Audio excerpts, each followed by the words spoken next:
All right, welcome back to another episode of Digital Recruiter Podcast. I have a very special guest today.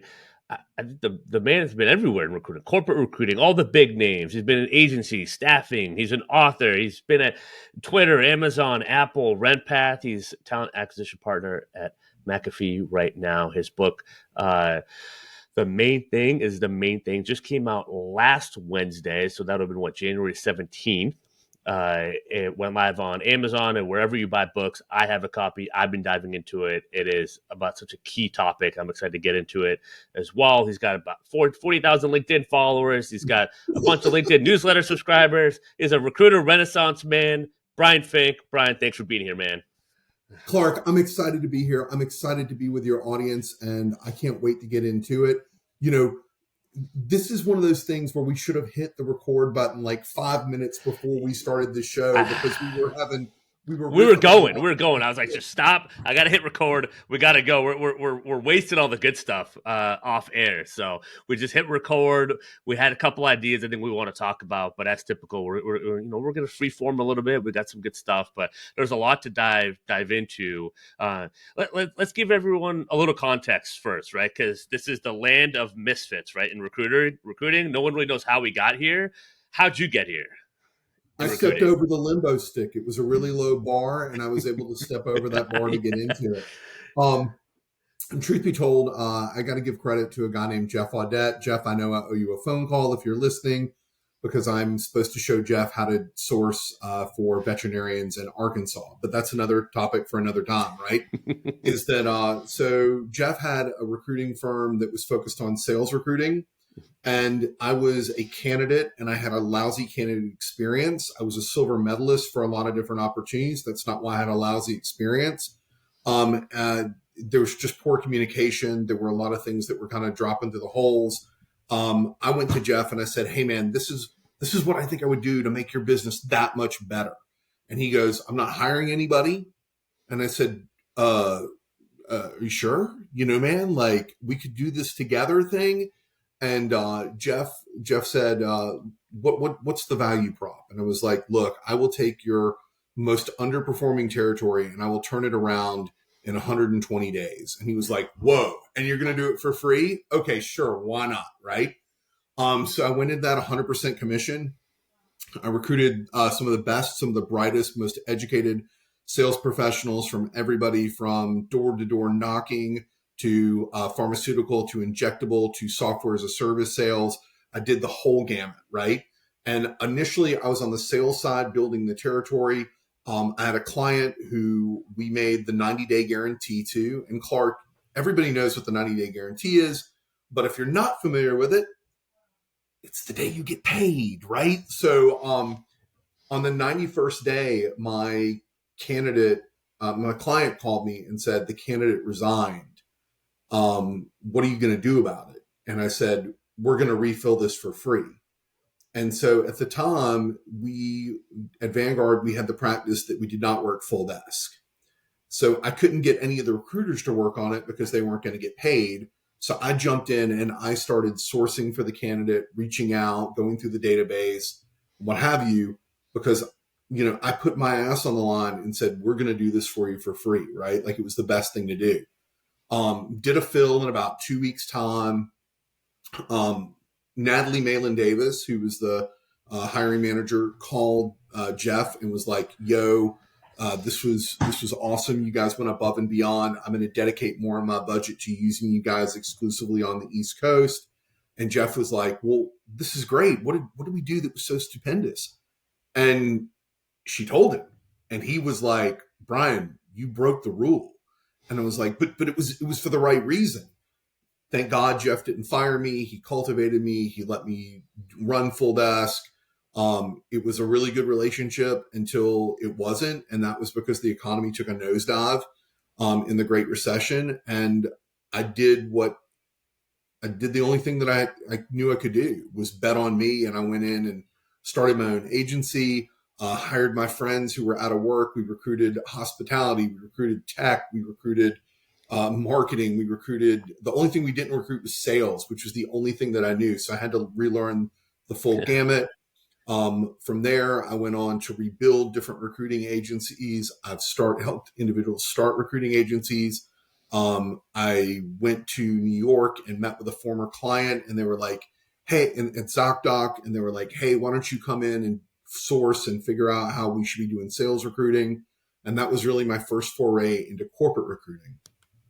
And from there, like you said, it kind of ignited with companies like Apple, where I was recruiting for their technology teams, or Rent, where I was responsible for all tech recruiting and a little bit of sales recruiting on the side.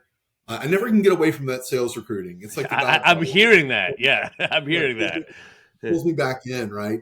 Um, had some had an interesting go of it at AWS. I say interesting go because AWS, I didn't fit in at AWS, right? Like I may have checked all the boxes when it came to the leadership principles. Really, where I excelled at AWS, there's a rule called the 2 and 5 rule, and it's about candidate ownership and candidate relationship. That you're supposed to check in with your candidates every 2 days, and they're supposed to get feedback from the hiring manager within 5 days. And when you think about the customer obsession that Amazon has, it's important to live up to that value. And I really think I took that with me, and I was able to build better candidate management solutions when I was at Twitter, or maybe even now when I'm at McAfee. And yeah, so that's what I do, man. And I just try to take candidates from better to best, take organizations from good to great. That's my story. A lot to unpack. It's such a common theme, but just the willingness to just dive in from the very beginning, right? You talked about, well, what's the value prop? I mean, it's great offer, right? I'll develop your worst territory in 120 days, right? It just makes it clear. It made it clear for Jeff to bring you on, to give you a shot. I think it's such an important lesson in just communication and getting a job, potentially getting business, getting clients, just like direct cutting through some of the noise, which is like, this is what I can prepare to go do, and then going to do it. Also, I'm hearing that, it's like the No Country for Old Men, right? If the rule got you here, what good is the rule, right? As Woody Harrelson's like staring down the barrel of whatever gun Javier Bardem had in that movie, right? It's like, it's kind of that. It's just like, if you're doing the right thing and you break rules doing the right thing, like, that's all right, right? You can kind of live with yourself, Well, and sometimes you create opportunity there. Yeah. absolutely, 100%. And Clark, here's the thing: is like sometimes you have to go from 0 to 1. Sometimes you have to figure out how to build things with no budget, right? Like when I went to work for Jeff, I was supposed to be in front of like the VPs at Salesforce or whatever. I couldn't afford a suit to go do that. I went to Target and picked up a suit, right? Like you do the minimum viable to get where you've got to go and build better, right? Like that's just fucking it, man. Well, you dominated those 120 days. You weren't worried about 2 years later, 5 years later, 10 years later. It's like, I got 4 months and I got to get at this every single day. Like, that's it. Just break those things down in chunks. I mean, this goes for business development, recruiting, like wherever you're at. If you're starting your own business, building up your own desk, trying to maybe bounce back from last year, right? Or maybe you grew last year and how do you get to the next step? Like, it's still that's like chipping away the one step at a time game plan. Like, own what's in front of you, right? Know the Oh, vision, but own what's in front of you, and like you can get there. 100%. I mean, Clark, we didn't say this, but how do you eat an elephant? You eat it bite by bite by bite. You develop a system. You say that you've got goals, but you got a system that's going to get you there, right? And maybe that's why I'm kind of fascinated by like Nick Saban and the program that he built at the University of Alabama. He has a system that repeats and performs and gets people to the NFL. Now Kirby Smart's doing that at the University of Georgia. We could go down a whole road on that for a Yeah. minute, but I don't think that's where we're driving today. I could too, because I grew up a Patriots fan, so I'm big Belichick, studying that whole thing, everything else. And I came and Saban coached together with the Brown. I mean, there's a whole thing with team building, and I'm with you of like what the process is, the team building, right? No one's greater than the team. in the process, but within that, there's creativity, there's structure, right? The offense isn't the same now as it was 20 years ago, right? Alabama 2009 championship team looked a lot different than the Mac Jones with what Devontae Smith, all that. Like there's a whole piece of like your system can change, but the DNA doesn't change, right? Kind of at the core, right? You have the I DNA agree with is that. there, but the system around it has to evolve as the landscape evolves and as the sport evolves. Like recruiting, right? You do what you do now. If you do what you did in 2002 now, good luck. I guess. Actually, I Yeah. think there's some fundamentals from 2002 that people are afraid to do. Well, that's Like the get DNA, right? on The the phone, DNA. get on the phone, talk Yeah, to people. Like they're afraid that's of the it. They're job. like, let me send an email on LinkedIn. They're doing ESY. They're doing easy, right? Easy doesn't fucking cut it. Sorry about my language. I know that's going to get me in trouble with my mother later. It's the fundamentals, the DNA of the job doesn't change. You got to talk to candidates. You got to talk to people. You got to get on the phones, right? That's the same for 2022.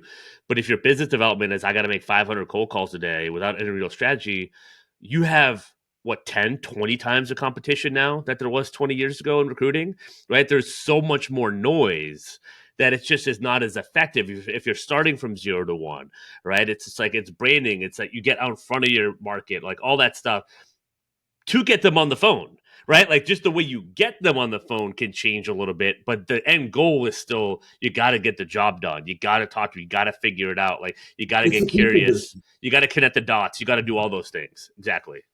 Right. Yeah. I mean, one of the things as a corporate recruiter, it's kind of weird, but I don't get a lot of solicitation phone calls anymore.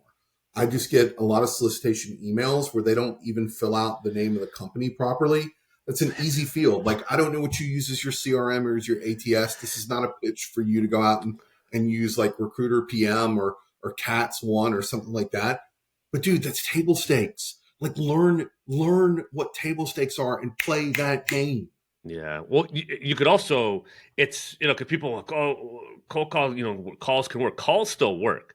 What if you connect on LinkedIn, you introduce, you do all that, and then you call, and if there's a reason that you're calling and all that, like you have a multi-channel, a few steps approach that you can leverage and make the outreach a lot more intentional, right? And know that you're not getting those as many phone calls, but maybe if you did and it had some attention and some thought behind it, how much more receptive would you be to it, right? And now everyone's going to hit up, everyone's going to hit up your phone, but please don't do that. Well, But like that's that's, cool. That's cool. you know what, Give you me of a all ring. people would be all right with it. So Well, yeah, yeah, but Clark, like as we talk about this, like my methodology for recruiting candidates, because candidates are plagued by the noise too, is like I'll write them a message and then I'll leave them a voicemail where I'll say, "Hey, Clark, I'm Brian Fink. I sent you an email. When you get a chance, take a look at it and go." yeah, that's it. That's all you got to do. You can do that for candidates. You can do that for business development as on the agency side. Like it's effective. Like it's simple. It's concise. It's not pushy. Anything. It's just that's it. No, that's interesting. Yeah, I'll check my email. Like who's Brian, right? Like it's as simple as that. And it's effective because you've put some thought into it and you've put yourself in the other person's shoes, right? Which is also so important, right? Well, what's in it for them? Well, actually, you talk about what's in it for them. Is that's actually one of my favorite lessons that I learned from Amy Miller. Is that Amy Miller says that candidates and hiring managers, and for that point, clients all have to be tuned in to WIIFM. What's in it for me? Radio, right? Like they've got to get that signal. They have to understand that part of it. And if you're not tuned into it and you don't know what's in it for them, you're just broadcasting and nobody's listening to your noise. Yep. That's a lot. That's the copy and paste ChatGPT content, right? That has no actual inputs, no nothing, no editing. It's not. It's just adding to the noise versus how are you standing out and adding the value to right to your market. Let, So actually, you bring up Chat GPT. There's a if you're paying for Chat GPT, there's a tool called Consensus. And Consensus, for those of you who are listening who do medical recruiting, who do pharmaceutical recruiting, technology recruiting, any of those white collar advanced degrees, you can type into it, show me PhDs who wrote papers about um, about fizzy water who work at Samsung, and it will bring you back profiles and citations of the work that they did and a 2 sentence summary. Clark, are you the guy who wrote the paper about fizzy water not being good for your stomach? That is a great way to open up an email. It's personalized. You didn't read an academic paper about it. You got the summary. You know that that's what they specialize in. If you're doing mechanical engineering, you're doing solar voltaic cells, something like that. Use consensus, like jump on that shit. And that goes to your point. Stay curious as a recruiter. Stay curious. Don't neglect what worked, but don't double down on everything that worked in 2002. I mean, 2002, we were faxing agreements to each other. It's different. We can't gloss over the AI example you just gave because probably blew a lot of people's minds just now, or it will when this goes live. I love that example. Christina, our director of operations, she's been using AI. Kevin Logan, our content, one of our content guys, he's been using AI kind of in that way, that creative. That's what I love, is when I'm hearing those stories like that. That's how I love when people using AI that way, to kind of take that. You're accelerating your curiosity and you're connecting the dots and that next level. Like that to me is the best use of it. And that's a brilliant example for anyone listening. I mean, there's so many different spin-offs that you could use for just that. But before we talked about first submittal packages, presentation, Oh, dude, all yeah, that stuff. It's a gold mine. yeah. Like, look, I take my notes furiously on the computer and what have you. I use Copilot from Microsoft. It goes behind me and just did you mean this? As I'm working my way down the page. Or here's something else. I don't think we talked about it, Clark, but like if I've got Copilot, if I've got a Word doc open with a resume and then a Word doc open with a job description, Mm-hmm. I can ask Copilot, what question should I ask this resume based on the job description? And what it does is it cites in both windows where the answer is in the resume. So I can get the person talking really quickly. And it cites in the resume where the question came from. Just running those two documents. And that's using Copilot. I'm not recording the conversation with the candidate.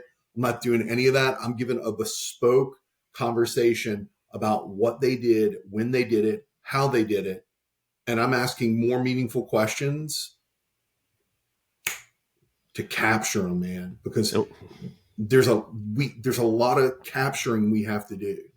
Well, and because you recruit for a lot. I mean, it's a lot of technical piece of it. I mean, it can be a lot of lingo, a lot of jargon. I mean, a lot to figure out. What does that do for the candidate, like rapport, the candidate relationship, when you're able to kind of do that? Like, how are they responding? Like, are you noticing Okay, kind of a shift? Yeah. so I get a lot of candidates and hiring managers who are like, "Are you a developer?"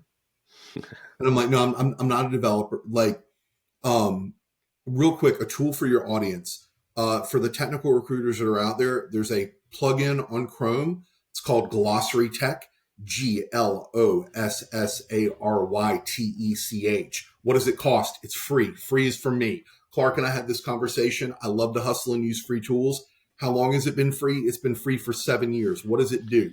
If you're on a LinkedIn profile, you're on a GitHub profile, you're on a resume, you're on a Stack Overflow, it tells you what the words mean in context.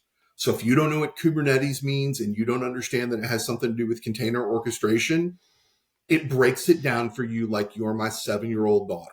Okay. So if you come back and you say to somebody, hey, can you explain to me what you've done with container orchestration? And they leave out simple things like what I just said to you, like that a 7-year-old could pick up on, they're not going to work with your team, right? Also, when you're talking to developers, don't be afraid to say, wow, I've never heard that before. Or, wow, that sounds hard. Can you tell me how I did that? Right. Or how you did that? Because you want somebody who's going to be able to mentor you the same way that they're going to be able to mentor junior and senior developers. Right. Like Exactly. you're going to want to be able to go in those different directions. I So, was I didn't mean to interrupt, but I was just going to no, say go for it, bro. my wife started recruiting.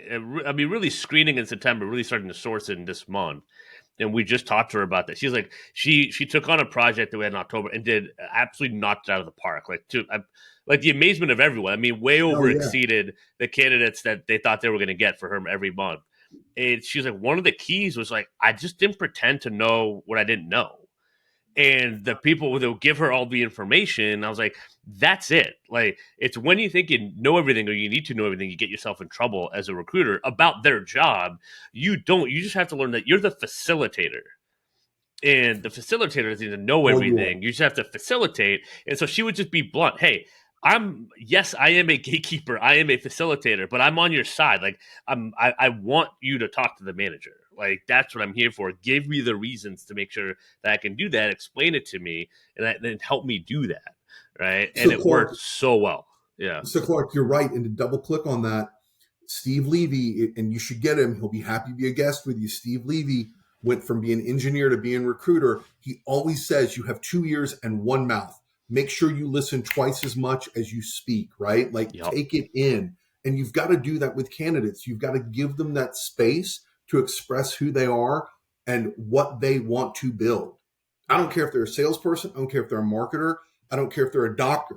They want to solve a problem. Listen and figure out what problem they want to solve. Yeah, you got to create that forum for them to feel like they can do that, right? Create that environment on the call, one on one, where they can open up, right? And then you had the responsibility to kind of know what to do with that information, if they're a fit, if they're not a fit, and you can.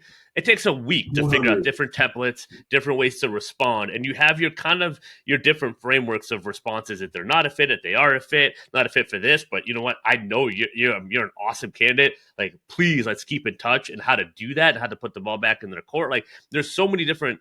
You can figure out a lot of those things in a week or two in recruiting. Really, the skill is creating that forum, getting them to open up, and just take in the information. Ask them to repeat themselves if they need to, or add clarity. Like, just it's okay not to know, but we have there's such a defensive mindset in our society, probably because we get bombarded with stuff and no one wants to go viral for the wrong reasons or whatever else. So everyone's on eggshells. But it's like the winners I see in recruiting are able to just create that forum and they lead with that conversation and just can kind of build that, like, hey, I think this is all right for me to kind of express myself. This person is trying to convince me of something that isn't right for me. They're trying to hear me out first and then kind of do what they do. And that's the skill of a great recruiter, right? Like, that's just you mastered that immediately, right? Your first 120 days. But it's interesting. I still see people kind of get stuck on that piece because they get stuck on the fees, they get stuck on everything else. I'm like, no, the fees come after you figure that out, and it's Dude, a lot look, more fun. Yeah. if a hiring manager picked up the phone and said, let's talk about what you have to offer, the fee doesn't matter. No. The fee doesn't matter. They've already bought into what you want to do. There's a book. I'm looking at my bookshelf. It's a Little Red Book of Selling, right? It's by Jeffrey Gitomer. This is a book from like 2005. It's a red book, okay? And Gitomer lays down in the book that if you can find a problem and you can create value to solve that problem, price is going to be easy. It's obsolete. That's why I got clients I interview. I got 30% on maintenance mechanic roles back in the day at Aerotech.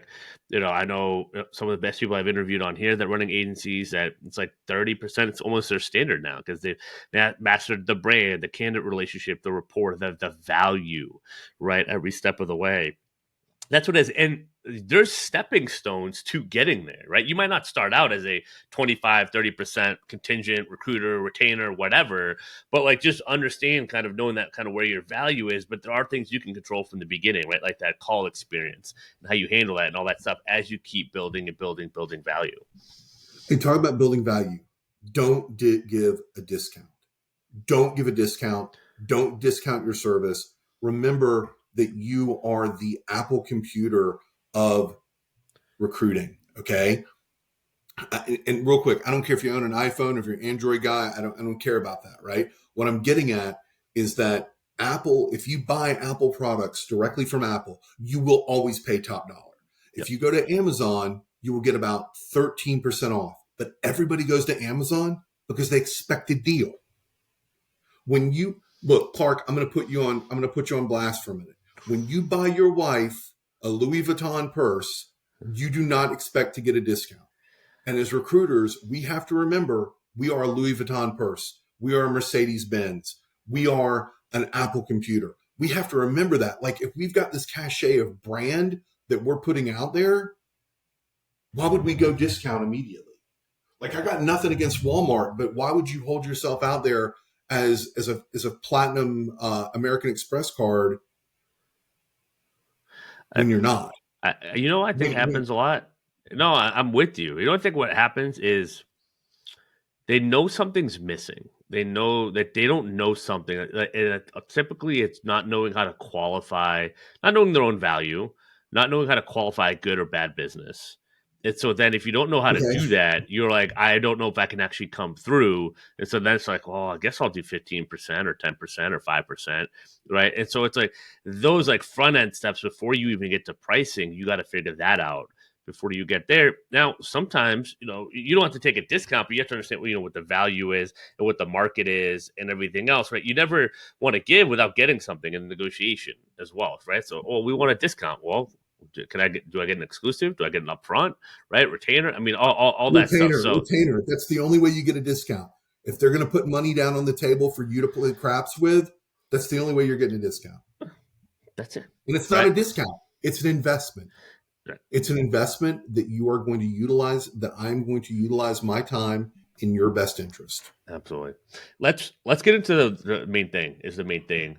Wrote the book, Okay, came out cool. last Wednesday, because we got a lot to, man, we keep going all day, but I No want to piece get to shit. the Yeah, I book. know. Yeah, is what inspired you to write it first and foremost? How did it come to you? Okay, so the first book kind of begat the second book, and so I was trying to figure out, like, how do I get rid of distractions in building the first book. And the first book is Talk Tech to Me. It's a manual for technical recruiting.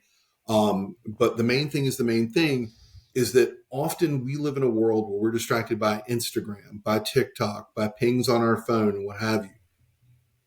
How do you create a sacred space so that you can get epic shit done? That's it, right? Is that this is my recipe book for how I do that. It's my recipe book for who I look up to that showed me how to do epic things. Like, Clark, I don't know where you are in the book, but people tell me, they're like, chapter 4, you must have done so much research. And chapter 4 is all about different individuals and how they prioritize their lives, their livelihoods, what they give back to people, how they enrich humanity. Dude, I read a lot of books. I'm a reader. I believe, like, I think Tony Robbins is the one who said that readers are leaders, right? Is that, I mean, right now on my desk, I've got the cold email manifesto that I've marked up, right? I'm not trying to sell another book here, but everybody in recruiting doesn't know this, but Google and Outlook changed their deliverability schedule, right? Yep. Okay, so you got to warm up email and what have you. So I'm like, ooh, I got to know everything there is to know about email, right? So I got to marry that together with what Mike Woodford has put together in the AI Recruiter, and then I'm going to take that and I'm going to flip that around and make sure that my other one is Never Lose an Employee Again by Joey Coleman. Is that I've got to work on a retention model. So I took a lot of what I read and I built it into the book, whether it's like Scott Galloway and how he wrote the Algebra of Happiness, or Steve Jobs in the Walter Isaacson book, or things that I picked up about Musk from the original Elon Musk book, which I gotta tell you, it's a total banger. Like, the new one, it's a snoozer, but the Elon Musk one, where he's talking about how they're talking about how he went to the Russians like 3 times and tried to convince them to sell him rockets so he could start SpaceX. It's a total banger book. Like, it's great, right? So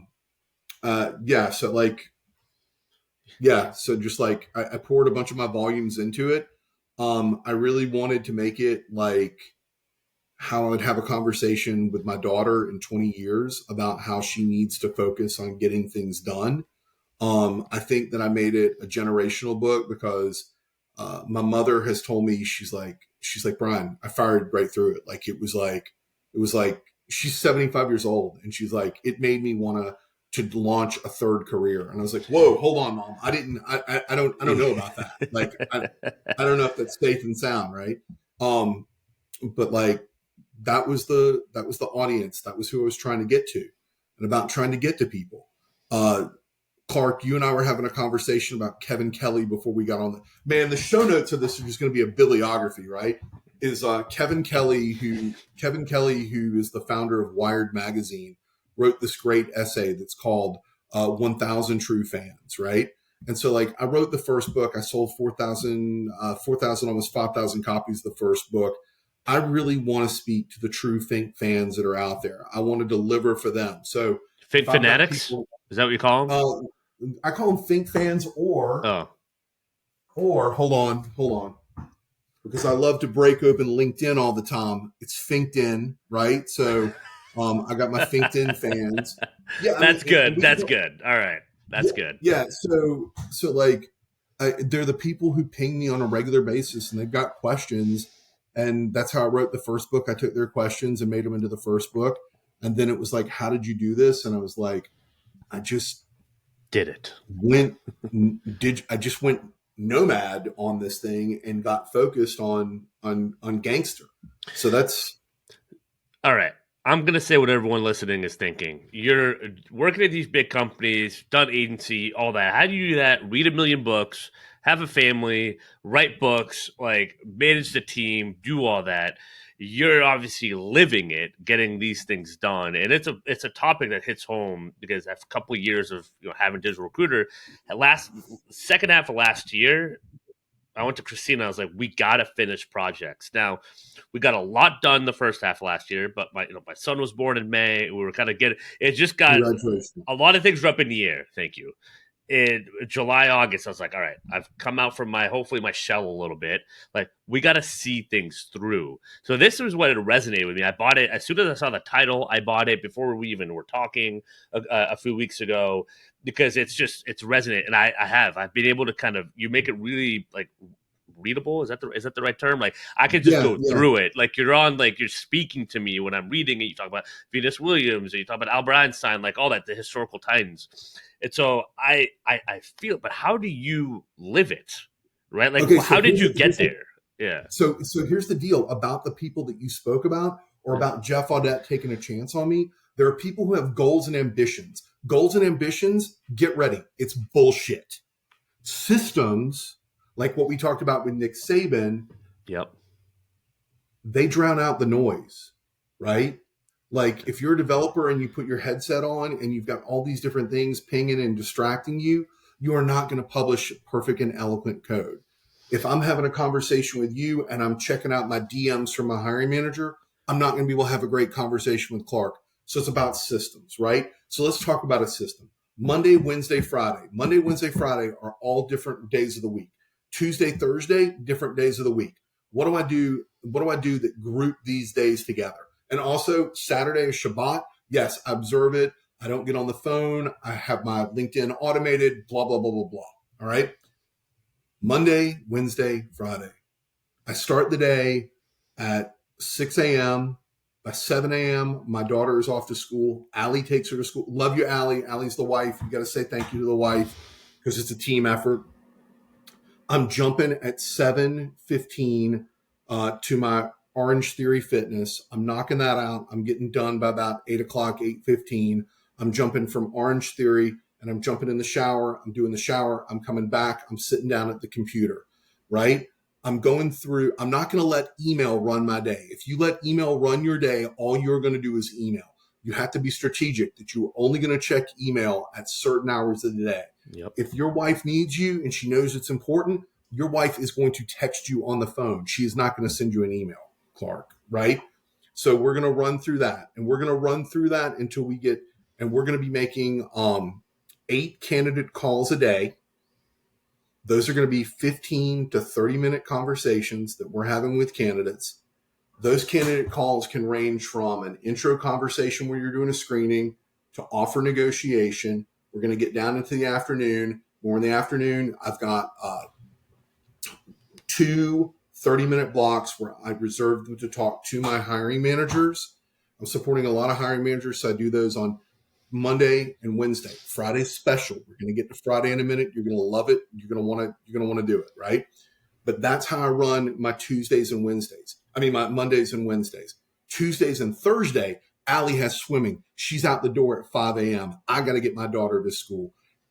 As soon as I get my daughter to school, I'm not going to the gym. I've got her to school at 7. I'm sitting in my seat and I'm banging on keys. I'm reaching out to people. I'm checking emails at 10, 12, 1, and 4, right? That's email time, right? And I'm punching out by 6 o'clock. On Wednesday nights, I have a dinner with other recruiters in the area.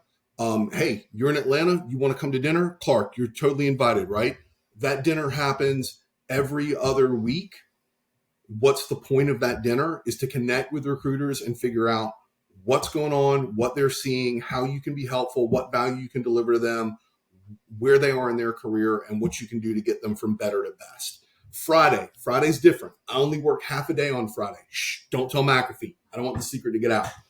On Friday morning, when I'm going through the routine that I copied over on Wednesday and Monday and Wednesday, I'm sending reports to my managers and I'm saying, this is where people are in the process.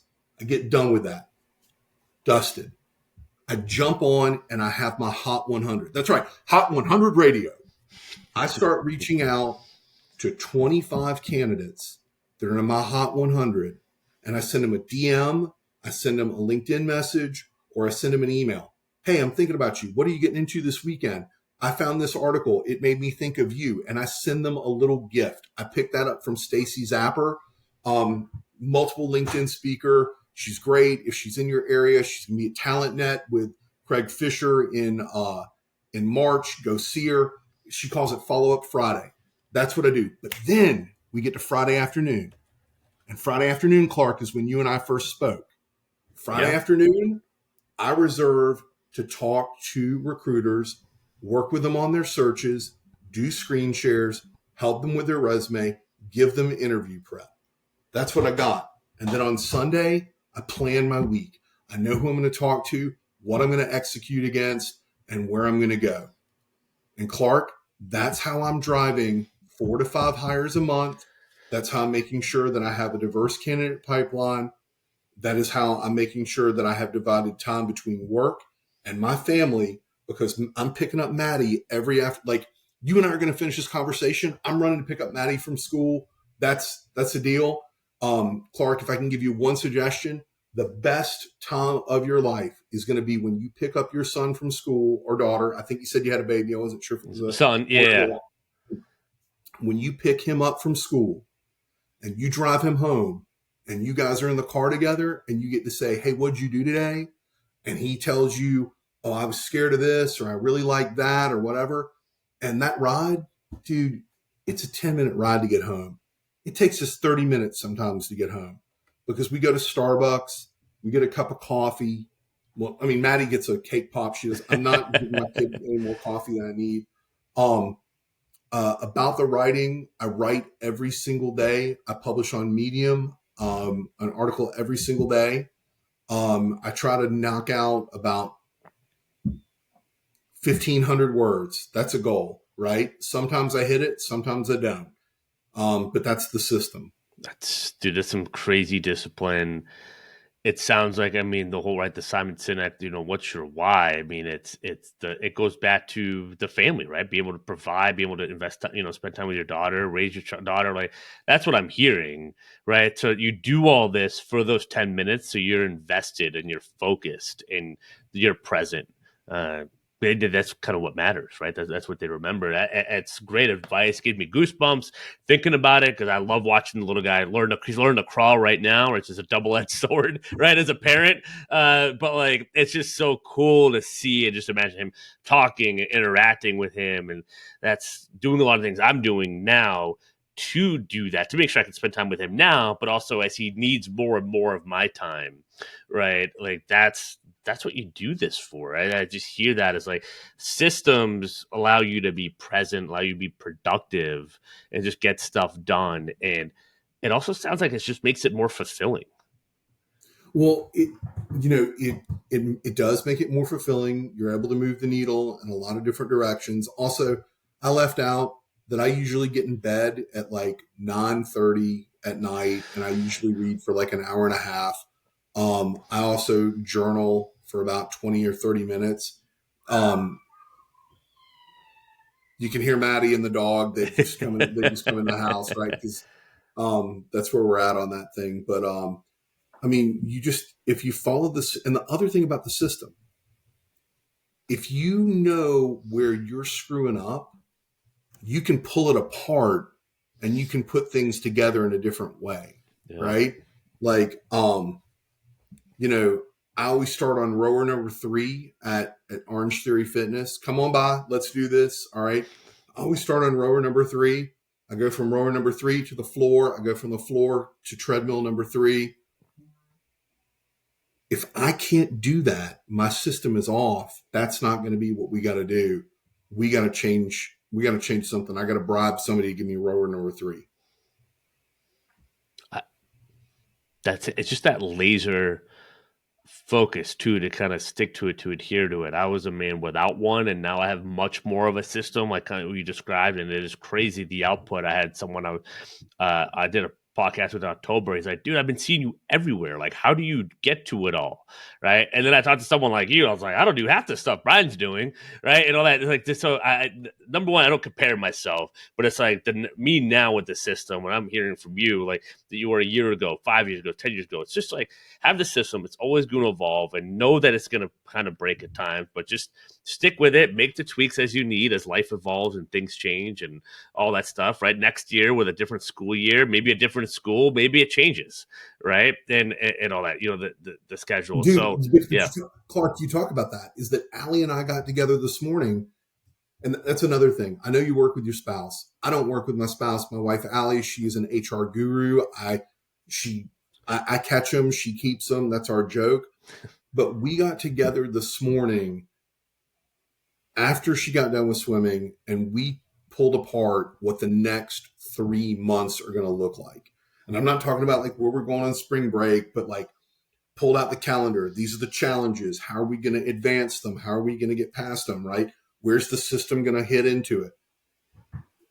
You got to build a strong relationship with your spouse as well, especially if you're a train going 100 miles an hour. It's all communication. Yeah, every step of the way. And no, I love that. I mean, you got to be, it takes work to be on the same page, right? In personal life and business, all that, that's recruiting. That's what it is. We have to be masters of communication. And the thing about human behavior, human nature is like you're always learning how to improve that. It's never stagnant. It's never the same. Right. So the fundamentals are, but the circumstances, situations, all that, the people, the emotions can all be, it's all ends up kind of being its own Mad Lib every day. Right. And that's the challenge that we're trying to figure out, which kind of makes it fun. Yeah. Yeah. I mean, you never know when somebody's going to fail a background check. Right. Oh, well, I did commercial skilled trade recruiting. It happened quite often, but you get better and better at figuring it out. Yes, it happened quite often. Well, again, I want to be mindful of time and your time, but a couple big things I want to ask you. I think I want to get your take on it. I guess first, corporate versus agency. How you've been on both sides significantly. What are you, and talk about communication, what's like the best way to communicate with either side that you've seen, and maybe some of the not so great ways to communicate? Because I think this gives people insights that some people just don't know. So one thing I'm going to tell you is I love my agency roots and I love my corporate recruiting. And I know that there's a day where I will go back to agency recruiting. I know it, right? Jerry Seinfeld wrote Seinfeld and we all loved it, right? Like, and he went back to stand up, right? Agency is stand up. Some people never leave it. Some people do, what have you. I understand it's a grind, right? I like that. Yeah. Yeah. So what I would say is, first off, about working with corporate recruiters. Don't work with corporate recruiters. Call the hiring manager. If a hiring manager cannot tell you what their problem is, don't work with them, because everybody's got a problem. And if they can't tell you what their problem is, you're just going to be slinging resumes, hoping that you hit the bullseye. Okay, it's number one. And I realize that my corporate recruiting friends are going to be like, "What? You just told him to call the hiring manager? What are you crazy?" The hiring manager wants to fill the role. If you're a corporate recruiter, you want to fill the role too, by any means possible. And keep your job. Any means possible. Yeah, well, I mean, here's the thing: you're going to keep your job if you're performing. If you're solving that problem, if Mr. Hiring Manager says, my problem is we're trying to build X and I haven't seen any resumes from my corporate recruiters, okay, then there's a problem that somebody needs to solve immediately, right? But if you're a corporate recruiter and you're passing along 5 to 6 candidates per requisition, you're managing them. I mean, look, I'll tell you, as a corporate recruiter, my least favorite thing to handle is immigration, right? Agency recruiter, you don't have to know all the rules. You don't have to know all the laws. You don't have to know all the questions you can or can't ask about it. I got to know all that, right? Like, I've got to ingest that. I've got to make sure all my candidates are taken care of and the boxes are checked. It's a major difference, right? You're planning things strategically with the business. And corporate recruiters, sometimes they're transactional and they don't realize the value they can provide to the business. I talk about that value add. What if a company is trying to do something that they've never done before and they're hitting roadblocks in the market? Like right now, AI is super hot, or LLMs, right? People don't understand what goes into the box and how it works. What if you can be that educational resource? You have to be that educational resource as a corporate recruiter, or they're going to go to somebody else and they're going to get that educational resource somewhere else. So, I mean, there are a lot of big differences. There are a lot of challenges. I know that some people think that being a corporate recruiter is safer. There's no such thing as safety. There's no safe. Yeah, there's no safe. It validates a lot of what talk about in the digital recruiter mastermind is you gotta find out the business case and you gotta find out where they're at. Maddie, do you want to say hello to Clark? Hey, Maddie. Yeah, I was just talking that I was going to come pick you up, or you're home from school early. Mommy picked me up. Oh, Mommy picked you up. So Mommy had car time. All right. Hi. All right. Clark has one more question for me. Do you want to help me answer it? Okay. Oh. Okay. Oh yeah. How so, Maddie? How did your dad win in recruiting this year? Right. What makes a great recruiter? What makes a great recruiter? That he's the best. Oh, because I'm the best. That's simple. I like that. That was simple and concise messaging. A lot of recruiters could learn from that. Yes, simple and concise messaging. so real quick though, is how do you win at recruiting this year? Yeah. You ask, what is the problem you're trying to solve? Because the person who can solve the problem the best, not necessarily the quickest, not necessarily the cheapest, but the best, they're going to win and they're going to have a story to tell. The best, and who they know, who makes themselves like accessible, right? That they're in front of the hiring manager as the best option at that time. Right? That's what goes back to the content. That's why you write, you publish all the time, you put yourself out there. That's why I teach recruiters, because it's one thing to be the best, but if no one knows you're the best, what good is that doing? Right? So I completely agree with you. Yeah. So I mean, and being the best means a lot of different things to a lot of different people, right? Yeah. I go back to that rule, Kevin Kelly. There are only 1,000 people who need to know me. Like I said, those, or I didn't specify this, but like the 100 candidates that are my hot 100, I've been friends with them, some of them, for 5 to 10 years, dude. They know they're going to get that text message from me every now and then to see what's going on in their world and how things are jamming.